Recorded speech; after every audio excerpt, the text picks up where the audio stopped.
सदर ट्रंप की मुखालिफत के बावजूद ज़ोहरान ममदानी न्यूयॉर्क के मेयर मुंतखब। न्यूयॉर्क के पहले मुस्लिम मेयर ने ट्रंप के हिमायत याफ्ता एंड्रयू कोमो और रिपब्लिकन उम्मीदवार क्रिस सिल्वा को शिकस्त दी। इलेक्शन जीतने के बाद ज़ोहरान ममदानी ने अपने खिताब में कहा कि सदर ट्रंप सुन लें, न्यूयॉर्क तारकीन वतन का शहर है और रहेगा। न्यूयॉर्क में इस्लामोफोबिया की कोई गुंजाइश नहीं। न्यूयॉर्क के अवाम ने मोरोसी सियासत का खात्मा करके साबित कर दिया कि ताकत उनके हाथ में है। आज हमने खौफजदा करने वाले को जवाब दे दिया। हमारे साथ जो हुआ वो सियासत नहीं, सियासत अब होगी। अवाम को तकसीम करने की इजाज़त नहीं देंगे। टैक्सी ड्राइवर्स, शेफ्स, नर्सिस का भी शुक्रिया। न्यूयॉर्क को ऐसा बनाएंगे जहां वर्किंग क्लास आसानी से रह सके। अवाम के लिए लड़ूंगा क्योंकि मैं उनमें से हूँ। ज़ोहरान ममदानी 1 जनवरी को हलफ उठाएंगे। अमेरिका के रियासती इंतखाबात में डेमोक्रेट्स की तारीखी कामयाबी, वर्जीनिया और न्यू जर्सी की गवर्नरशिप जीत ली। एबिगेल स्पेनबर्गर वर्जीनिया की पहली खातून गवर्नर मुंतखब। डेमोक्रेट पार्टी की उम्मीदवार गजाला हाशमी वर्जीनिया की नायब गवर्नर मुंतखब। गजाला हाशमी मुंतखब होने वाली पहली मुस्लिम नायब गवर्नर हैं। उधर न्यू जर्सी में मिकी शेरल ने रिपब्लिकन उम्मीदवार जैकी स्टर्ली को शिकस्त दे दी।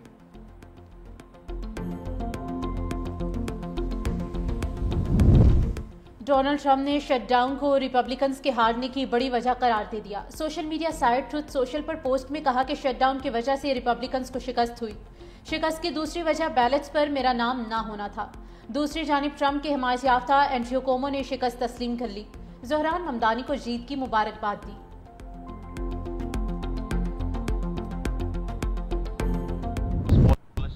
to move out of FBR and is going to be with the finance division. तो अगले साल का जो बजट है टैक्स पॉलिसी ऑफिस बनाएगा, नॉट FBR। इनका अब काम ही ये है कि कंसल्टेटिव प्रोसेस करना है, एकेडमिक्स के साथ बात करनी है, आपके थिंक टैंक्स के साथ बात करनी है, आपके साथ मिलकर बनाएंगे। अगले साल का बजट FBR नहीं, ताजरों के साथ मिलकर बनाएंगे।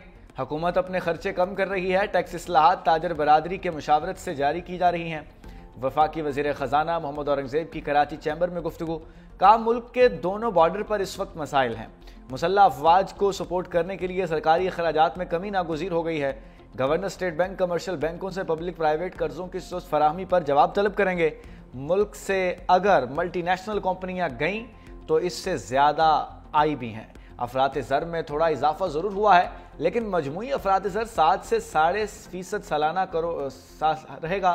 मादनियात में मुकामी कंपनियां सरमायाकारी कर रही हैं। ये जो 27वीं तरमीम है ये आएगी, और मैं कहूँ कि नहीं आएगी या देख रहे हैं ये आने वाली है, और कोशिश करेंगे अल्हम्दुलिल्लाह कि जो असूल के मुताबिक, जो आइन और कानून के मुताबिक यहाँ बिल्कुल वो पेश करेंगे। आपको पूरा हक होगा, उसके ऊपर अपनी तकारीर भी करेंगे, आप उसके ऊपर अपनी राय भी देंगे। ये नहीं है कि यहाँ तरमीम लाई जाए और आनन फानन उसके ऊपर वोटिंग शुरू हो जाए, ये नहीं होगा। मैं अश्योर करता हूँ ऑनरेबल अली जफर साहब को। हुकूमत 27वीं आईनी तरमीम ला रही है और लाएगी। इसहाक डार का 2 टोक ऐलान। कहा, 27वीं तरमीम पर अपने सबसे बड़े इत्तेहादी के साथ बैठे हैं। आईनी तरमीम पर तमाम इत्तेहादियों को इमारत में लिया जाएगा। हमारी तजवीज़ है कि तरमीम पहले सेनेट में पेश की जाए। पीपल्स पार्टी इत्तेहादी जमात है। पता चला है कि बिलावल भुट्टो ने ट्वीट किया। बिलावल भुट्टो पार्टी चेयरमैन हैं। सोशल मीडिया पर बयान जारी करना उनका हक है। हुकूमत अपोजिशन लीडर की तैनाती में कोई रुकावट नहीं डाल रही। कायदे हिज़्ब इख्तलाफ लगाना चेयरमैन सेनेट की जिम्मेदारी है। चेयरमैन सेनेट अपने चैम्बर में फैसला करते हैं।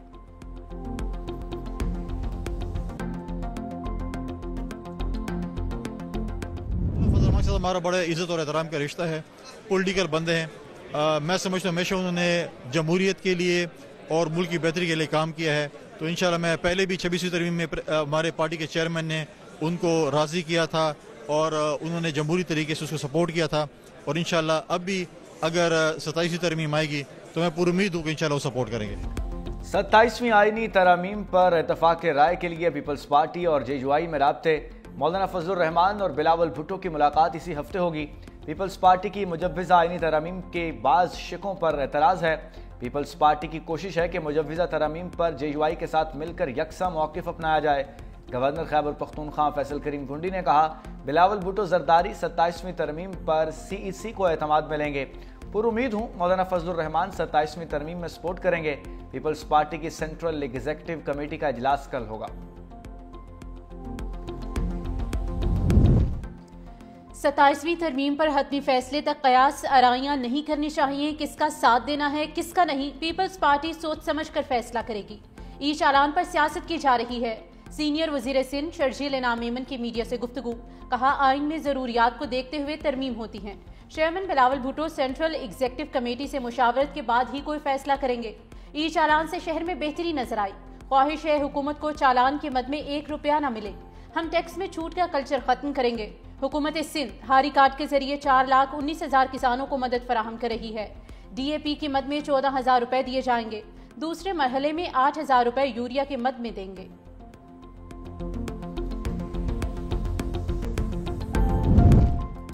صدر مملکت کی دوحہ میں امیر قطر شیخ تمیم بن حمد ال ثانی سے ملاقات، پاکستان کے عوام اور حکومت کی جانب سے نیک خواہشات کا پیغام پہنچایا۔ دونوں رہنماؤں کا تاریخی اور برادرانہ تعلقات مزید مضبوط بنانے کا عزم۔ امیر قطر کا پاکستانی کمیونٹی کی تعداد میں اضافے کی خواہش کا اظہار، پاک سعودی دفاعی معاہدے کو بھی خوشائند قرار دیا۔ صدر مملکت کی چینی نائب صدر ہانگ ینگ سے بھی ملاقات، علاقائی اور عالمی فورمز پر قریبی تعاون جاری رکھنے پر اتفاق۔ صدر زرداری نے کہا چین سے دوستی پاکستان کی خارجہ پالیسی کا بنیادی ستون ہے، پاکستان اور چین آہنی بھائی اور ہر موسم کے اسٹریٹجک شراکت دار ہیں۔ چینی نائب صدر نے کہا سی پیک کے دوسرے مرحلے میں پاکستان کی ترقی کے لیے تعاون جاری رکھیں گے۔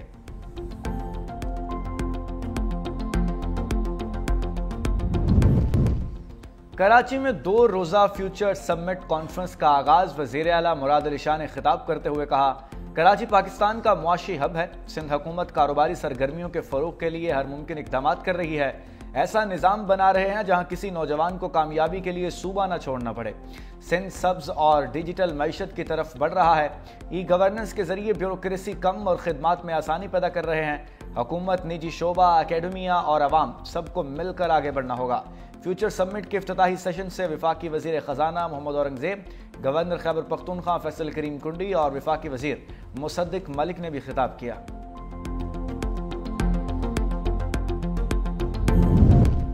معیشت کے لیے بری خبر، رواں مالی سال کے پہلے 4 ماہ میں تجارتی خسارہ 38% بڑھ گیا۔ جولائی تا اکتوبر تجارتی خسارہ 12 ارب 58 کروڑ ڈالر تک پہنچ گیا۔ گزشتہ سال اسی مدت کے دوران تجارتی خسارہ 9 ارب 11 کروڑ ڈالر تھا۔ جولائی سے اکتوبر کے دوران برآمدات میں 4% سے زیادہ کمی آئی، درآمدات 15.13% اضافے سے 23 ارب ڈالر سے بڑھ گئی۔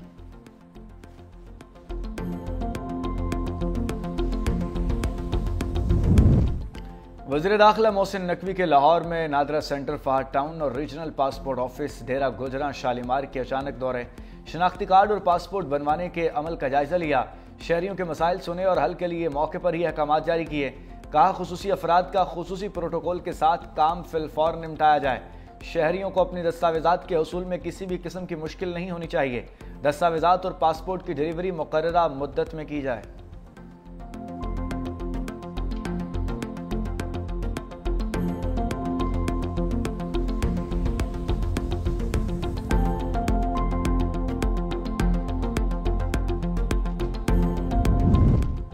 اعظم سواتی کو عدالت سے relief, additional district and session جج افضل مجھوکا نے متنازع ٹویٹس کے دونوں کیسز میں بری کر دیا۔ جج افضل مجھوکا نے اعظم سواتی کے خلاف کیسز کا فیصلہ محفوظ کر رکھا تھا جو آج سنا دیا گیا۔ اعظم سواتی کے خلاف کیسز FIA نے درج کیے تھے۔